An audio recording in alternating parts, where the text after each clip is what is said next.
Alors, dans l'exercice 102 et 103, on vous demande de dresser le tableau de variation des fonctions qu'on vous donne. Donc, la première fonction, c'est moins 0,5x au cube. Donc, c'est une fonction polynôme de degré 3, donc qui s'écrit sous la forme ax au cube plus d, avec un petit a qui est donc moins 0,5, qui est donc négatif. Et on n'en a pas besoin, mais je vous le précise quand même, ici, le petit d, il vaut 0. Alors, si j'ai un petit a négatif, on a vu dans le cours qu'on avait donc une fonction polynôme décroissante. Donc le tableau de variation, ce sera une flèche qui descend de moins l'infini à plus l'infini. Pour la deuxième, même chose.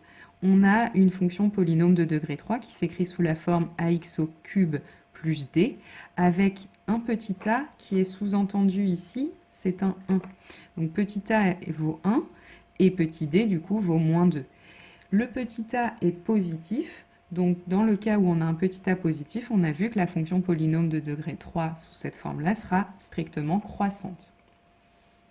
Dans l'exercice 103 maintenant, donc même chose, la première fonction, elle est sous la forme ax au cube plus d, avec un petit a qui vaut moins 1. Donc j'ai moins x au cube, donc c'est moins 1 x au cube. C'est donc négatif, donc j'ai une fonction qui est strictement décroissante. Et enfin, la dernière, g de x égale 1 quart de x au cube. C'est encore une fonction qui s'écrit sous la forme ax au cube plus d, avec un petit a qui est 1 quart, c'est-à-dire 0,25. C'est donc positif. Et donc, ma fonction g va être strictement croissante. Pour l'exercice 108, on vous demande d'abord de conjecturer une racine de chacun des polynômes de degré 3 qu'on vous donne. Alors, pour conjecturer ces racines, vous pouvez utiliser votre calculatrice. Vous allez dans le menu Fonctions. Vous rentrez la première fonction, donc par exemple la première c'est 2.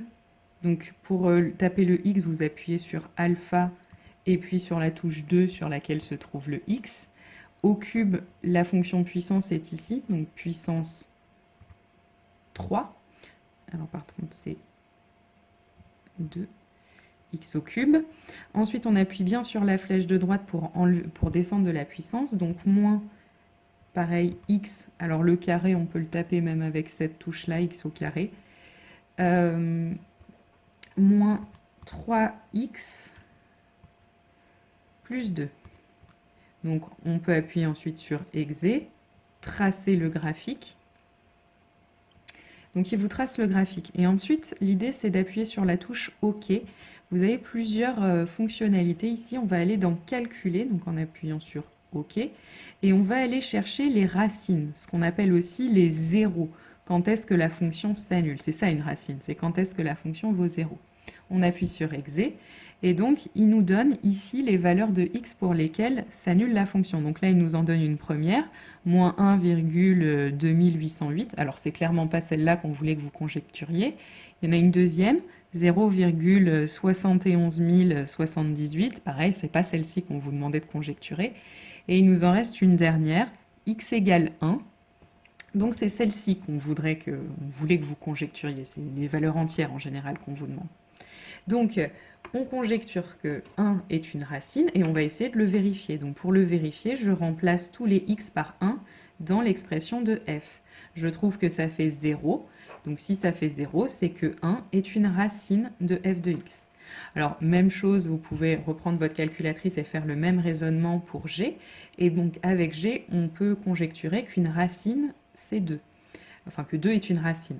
Et donc, pour le vérifier, je remplace tous les x par un 2 dans l'expression de g, je calcule et ça fait 0 encore. Donc 2 est une racine de g de x. Et enfin, pour la dernière, si vous reprenez votre calculatrice, que vous rentrez la fonction h, vous pouvez conjecturer qu'une racine de h, c'est moins 1. Donc en remplaçant tous les x par moins 1 dans l'expression de h, on trouve 0. Donc moins 1 est une racine de h.